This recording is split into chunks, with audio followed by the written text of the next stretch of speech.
गणित में जब हम संख्याओं यानी नंबर्स की बात करते हैं तो हमें कई शब्द मिलते हैं जो इन संख्याओं के समूहों को दर्शाते हैं। जैसे प्राकृत संख्याएं, जिन्हें अंग्रेजी में हम नेचुरल नंबर्स बोलते हैं। इसी तरह से पूर्ण संख्याएं यानी कि होल नंबर्स, फिर है पूर्णांक, इंटीजर्स, परिमेय संख्याएं जिन्हें रैशनल नंबर बोलेंगे, और फिर अपरिमेय संख्याएं जिन्हें इररेशनल नंबर बोलेंगे। इस तरह से कई शब्द हैं। इस वीडियो में हम इन शब्दों का अर्थ समझेंगे और यह देखेंगे कि यदि हमारे पास कोई संख्या है तो वह इनमें से किस समूह में आ सकती है और किस में नहीं आएगी। तो चलिए शुरू करते हैं। सबसे पहले हमने बात की प्राकृत संख्याओं की, ठीक है। तो हमारा जो सबसे पहला समूह है वो है प्राकृत संख्याएं। प्राकृत संख्याएं, ठीक है। प्राकृत संख्याओं को हम अंग्रेजी में नेचुरल नंबर्स बोलते हैं और इन्हें एन से दर्शाते हैं, ठीक है। क्या होती हैं ये? देखिए, जब हम चीज़ों को गिनना शुरू करते हैं तो हमारे पास कौन सी संख्याएं मिलती हैं गिनती के लिए? 1, 2, 3, 4 और इस तरह से आगे चलती चली जाती हैं। तो ये जो गिनती की संख्याएं हैं यानी काउंटिंग नंबर्स हैं, इन्हें ही हम प्राकृत संख्याएं कहते हैं, ठीक है। अब इसके बाद हमारे पास दूसरा समूह है पूर्ण संख्याएं, ठीक है। पूर्ण संख्याएं। पूर्ण संख्याओं को हम अंग्रेजी में होल नंबर्स बोलते हैं और इन्हें डब्ल्यू अक्षर से दर्शाते हैं। क्या होती हैं ये? जैसे प्राकृत संख्याएं गिनती की संख्याएं हैं, उनमें हम बस शून्य को और शामिल कर दें, यानी 0, 1, 2, 3, 4 और इस तरह से आगे हम बढ़ते जाएंगे। तो ये जो नया समूह हमें संख्याओं को मिला, इसे हम पूर्ण संख्याएं कहेंगे या होल नंबर्स कहेंगे। इसके बाद अगली जो संख्याएं हमारे पास हैं वो है पूर्णांक, ठीक है। अगली संख्या हमारे पास कौन सी है? पूर्णांक, जिसे हम इंटीजर्स बोलते हैं अंग्रेजी में और अंग्रेजी के जेड अक्षर से दर्शाते हैं। क्या होती हैं ये? देखिए, जैसे प्राकृत संख्याएं धनात्मक संख्याएं हैं, उसी तरह से हम जानते हैं कि ऋणात्मक संख्याएं भी होती हैं, जैसे ऋण 1, ऋण 2, ऋण 3 और ये संख्याएं हमें ऋणात्मक संख्याएं। तो जब इन संख्याओं को भी हम शून्य और प्राकृत संख्याओं के साथ शामिल कर देंगे तो जो हमें नया समूह मिलेगा उसे हम कहेंगे पूर्णांक। यानी पूर्णांक में यदि हम एक तरफ से चलना शुरू करें शून्य की ओर, तो हमें शून्य के पास की संख्या ऋण 3, ऋण 2, फिर ऋण 1 मिलेगी, फिर हमें शून्य मिलेगा, फिर 1, फिर 2, फिर 3। इस तरह से हम दोनों तरह देखते हैं कि दोनों तरफ, दोनों दिशाओं में संख्याएं हमें मिलेंगी। यहाँ पर जो एक दिशा में शून्य की एक तरफ हमें ऋणात्मक संख्याएं मिलेंगी, इन्हें हम ऋणात्मक पूर्णांक कहेंगे, और शून्य के दूसरी तरफ धनात्मक संख्याएं मिलेंगी, इन्हें हम धनात्मक पूर्णांक कहेंगे, इनके साथ शून्य शामिल है। तो ये जो नया समूह हमें मिला ये पूर्णांकों का समूह हुआ, यानी इंटीजर्स का समूह हुआ, ठीक है। इसके बाद जो अगली संख्या है हमारे पास उसे हम कहते हैं परिमेय संख्याएं, ठीक है। क्या है ये? परिमेय संख्याएं, यानी कि अंग्रेजी में हम इन्हें बोलेंगे रैशनल नंबर्स। रैशनल नंबर को अंग्रेजी के क्यू अक्षर से दर्शाया जाता है। क्या होती हैं ये? देखिए, ऐसी संख्याएं जिन्हें हम भिन्न के रूप में लिख सकते हैं। भिन्न को अंग्रेजी में क्या बोलते हैं? फ्रैक्शन। फ्रैक्शन के रूप में जिन्हें हम लिख सकते हैं वो संख्याएं परिमेय संख्याएं कहलाती हैं। फ्रैक्शन का मतलब क्या है? जैसे 7/3, इसी तरह से मान लीजिए है 3/5, और इसी तरह से मान लीजिए है 10/2।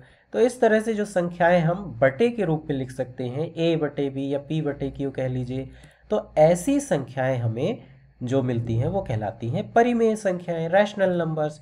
अब इसके बाद हम जानते हैं कि संख्याओं को हम दशमलव के रूप में भी लिख सकते हैं, और दशमलव वाली संख्याएं परिमेय संख्याओं के रूप में लिखी जा सकती हैं।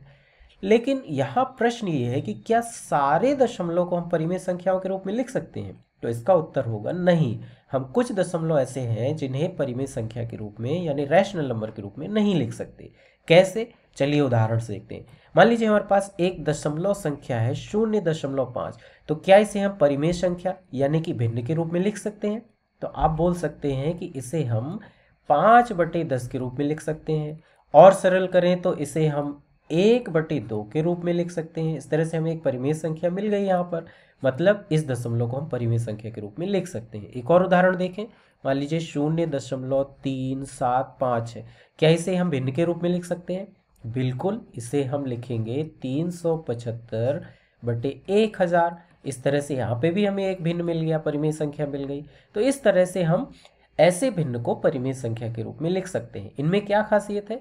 ये भिन्न किसी एक अंक पर आकर के समाप्त हो जाते हैं, मतलब यहाँ पे जो दशमलव है किसी एक अंक पे आके समाप्त हो जाएगा, इसके आगे ये दशमलव नहीं बढ़ता है, ठीक है, किसी एक अंक पे आके समाप्त हो जाता है।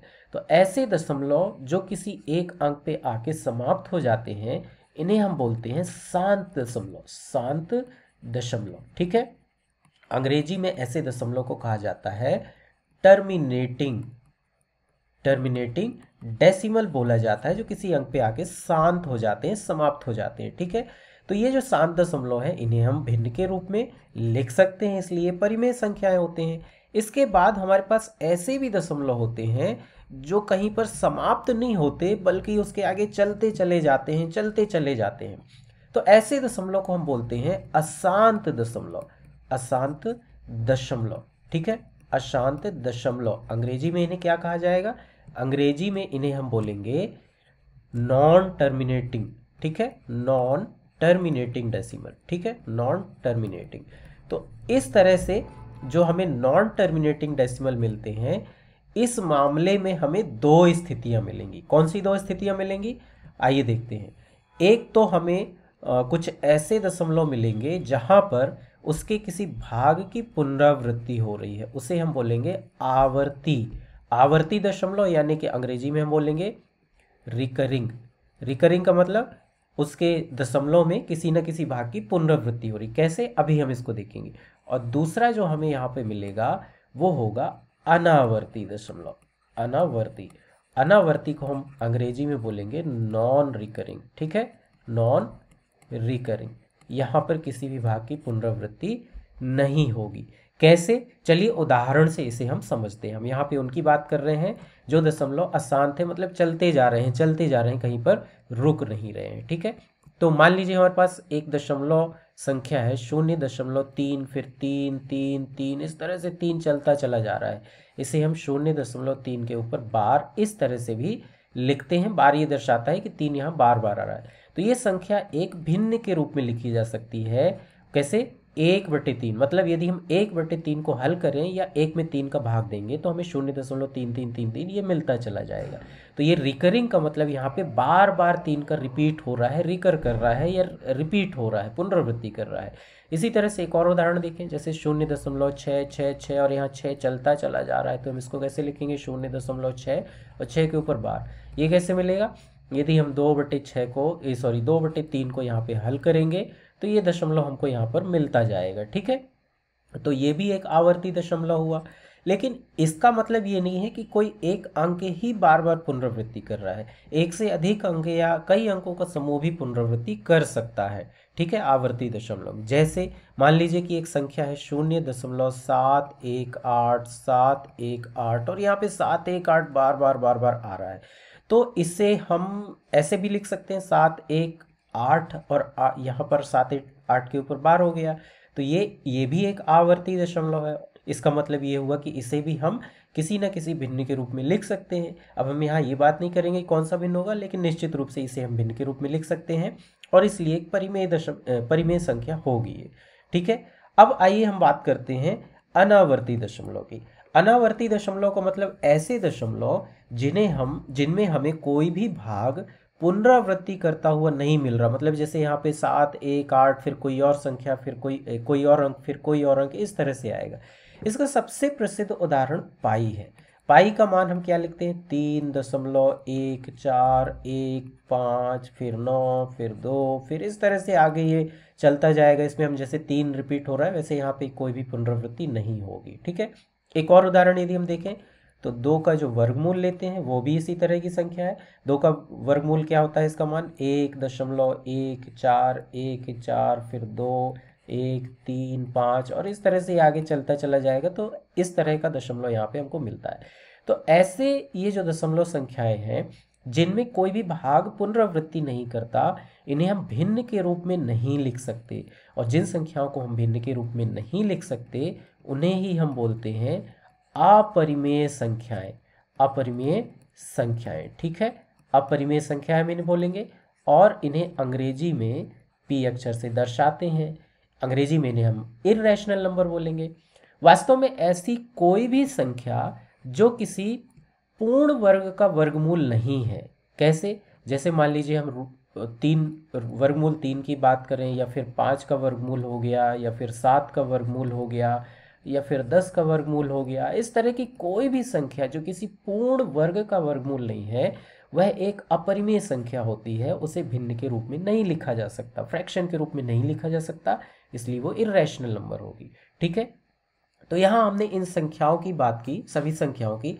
अब आइए हम कुछ उदाहरण देखते हैं और ये समझने की कोशिश करते हैं कि यदि हमारे पास कुछ संख्याएं हैं तो उन संख्याओं को हम इनमें से किस समूह में रख सकते हैं और किन में नहीं रख सकते हैं। ठीक है, तो चलिए देखते हैं।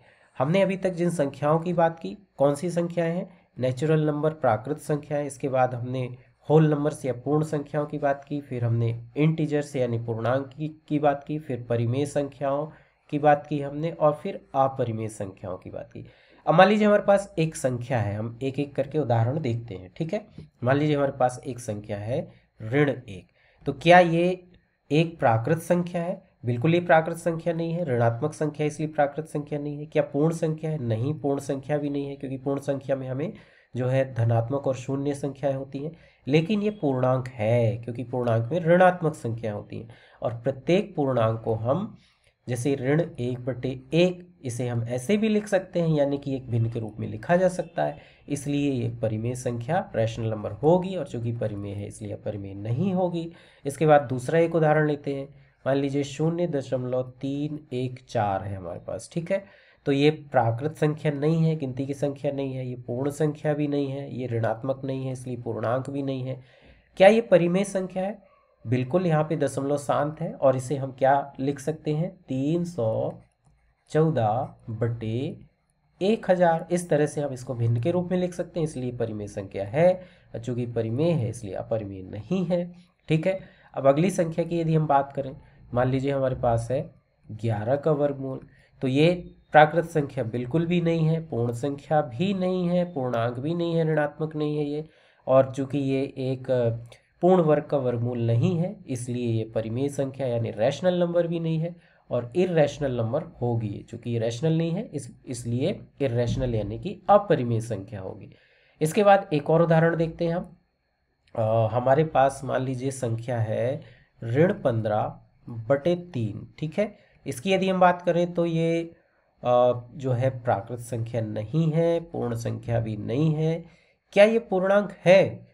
इसे यदि हम थोड़ा सा ध्यान से देखेंगे तो ऋण 15/3 को यदि हम हल करेंगे तो हमें यहाँ पे मिलेगा ऋण 5। इसका मतलब ऋणात्मक संख्या है इसलिए पूर्णांक होगी, और परिमेय संख्या तो है ही क्योंकि इसे हम भिन्न के रूप में लिख रहे हैं, और चूंकि परिमेय है इसलिए अपरिमेय संख्या नहीं होगी।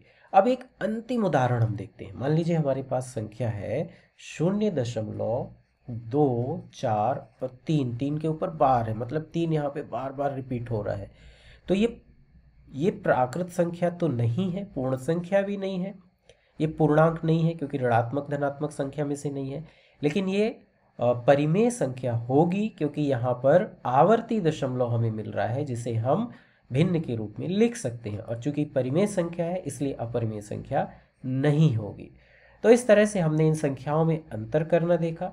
मुझे उम्मीद है कि इस वीडियो को देखने के बाद आप संख्याओं से संबंधित इस तरह के प्रश्न हल कर पाएंगे। धन्यवाद।